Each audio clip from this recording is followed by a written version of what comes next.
Bismillahirrahmanirrahim. Assalamualaikum warahmatullahi wabarakatuh. Alhamdulillah, alhamdulillahirabbil alamin. Wa bihi nasta'in ala umurid dunya waddin. Asyhadu an la ilaha illallah wa asyhadu anna Muhammadan abduhu wa rasuluh. Allahumma fasholli wa sallim wa barik wa karim wa majid wa azim ala sayyidina wa habibina wa syafi'ina wa karimina wa nuri qulubina Muhammad al-fatihi lima ughliq wal khatimi lima sabaq nasiril haqqi bil haqq wal hadi ila siratikal mustaqim wa ala alihi wa sahbihi haqqa qadrihi wa miqdarihil azim. Ya fattahu ya alim, ya fattahu ya alim, ya fattahu ya alim. Amma ba'd. Rasulullah sallallahu alaihi wasallam bersabda dalam sebuah hadisnya, afdhalun nas mu'minun yujahidu fi sabilillah binafsihi wa malihi, thumma mu'minun fi sya'bin minasy-sya'ab yattaqillah wa yada'un nas min syarrihi. Rawahu Bukhari an Abi Sa'ad. Rasulullah sallallahu alaihi wasallam berkata, manusia yang paling utama adalah orang mukmin yang berjihad di jalan Allah Subhanahu wa taala dengan jiwa dan harta bendanya. Dan orang-orang mukmin yang berada di suatu lereng bukit, lalu ia bertakwa kepada Allah Subhanahu wa taala dan meninggalkan halayak ramai untuk menghindari dari kejahatan dan kemaksiatan. Nah, hadirin yang dimuliakan Allah Subhanahu wa taala, hadis ini menjelaskan bahwasannya manusia yang paling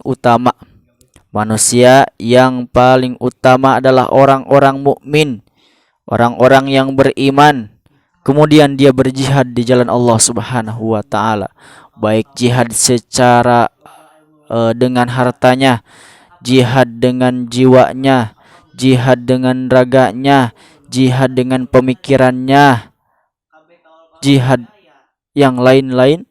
Maka dialah orang-orang yang paling utama yang akan mendapatkan rahmat Allah Subhanahu wa taala. Nah, jadi kita mencari ilmu pun sedang berjihad di jalan Allah. Kita mesantren di suatu pondok pesantren itu sedang berjihad di jalan Allah. Nah, salah satu jalan jihad itu mencari ilmu untuk apa? Mengembangkan, untuk menyebarkan li'ila'i kalimatillah, untuk menegakkan agama Allah Subhanahu wa taala. Nah, kemudian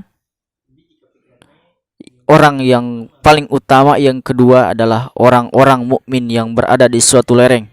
Kemudian ia bertakwa kepada Allah Subhanahu wa taala dan meninggalkan kejahatan, meninggalkan kemaksiatan. Nah, yang disebut oleh para ulama biasanya uzlah. Nah, jadi orang-orang yang sudah muak dengan kehidupan dunia, sudah muak dengan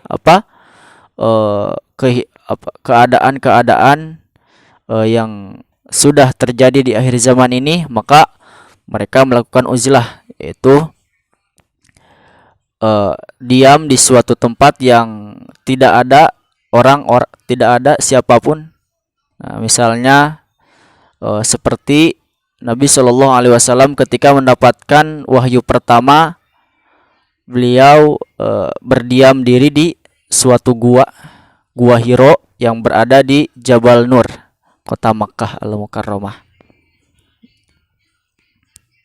Nah, orang-orang yang sudah muak dengan kehidupan dunia, sudah tidak, pandangan mereka tidak yakin akan menerimanya masyarakat. Nah, kemudian mereka uzlah terlebih dahulu, mengasingkan diri untuk menguatkan keimanan, menguatkan keyakinan dan beribadah kepada Allah Subhanahu wa taala dan memperbesar ketakwaan mereka kepada Allah Subhanahu wa taala. Nah, mudah-mudahan kita semua termasuk hamba-hamba Allah yang selalu berjihad di jalan Allah, baik jihad dengan harta, jihad dengan jiwa dan raga. Nah, terutama kepada orang-orang yang diberi lebih oleh Allah Subhanahu wa taala, maka sedekahkan harta kita, sedekahkan hal-hal yang telah diberi oleh Allah Subhanahu wa taala, sehingga bukan hanya kita bisa menikmati di dunia, tapi kita juga bisa menikmati di akhirat kelak. Dengan apa? Itu dengan sedekah, infak kita untuk pembangunan pesantren, untuk pembangunan madrasah, pembangunan masjid-masjid. Nah, insyaallah harta kita tidak akan hanya bisa dinikmati di dunia saja, tetapi bisa dinikmati dan bisa menjadi bekal kelak di akhirat. Amin amin ya Allah ya rabbal alamin. Nah, jadi kesimpulannya, dalam hadis ini ada dua orang yang paling utama yang akan mendapatkan rahmat Allah Subhanahu wa taala. Yang pertama, orang yang selalu berjihad di jalan Allah, baik jihad dengan jiwa dan raga atau jihad dengan harta. Nah, kemudian orang yang kedua yaitu orang yang mengasingkan diri untuk selalu bertakwa kepada Allah Subhanahu wa taala dan menghindari kejahatan dan kemaksiatan di dunia ini. Itu yang disebut dengan ujlah. Nah, mudah-mudahan kita termasuk dengan salah satu orang yang paling utama yang akan mendapatkan rahmat Allah Subhanahu wa taala. Amin amin ya Allah ya rabbal alamin. Nah, kemudian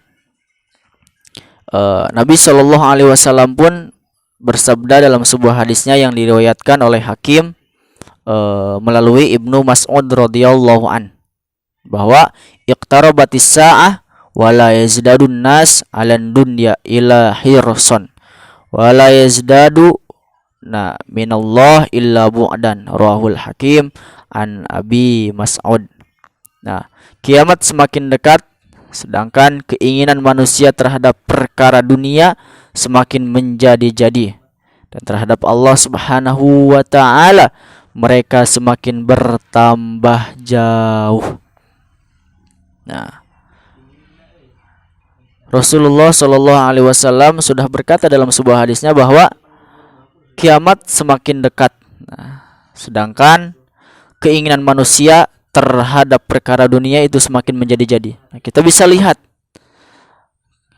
fenomena akhir zaman yang dimana sudah nampak di depan kita. Ulama-ulama kita dizolimi oleh pemerintah-pemerintah yang zalim, dikriminalisasi, diasingkan, dijatuhkan nama baiknya, apalagi dipenjara semua orang-orang yang selalu mengkritik pemerintah, orang-orang yang selalu mengusik kebijakan pemerintah. Nah, kemudian mereka semua semakin jauh kepada Allah Subhanahu wa taala, dalam artian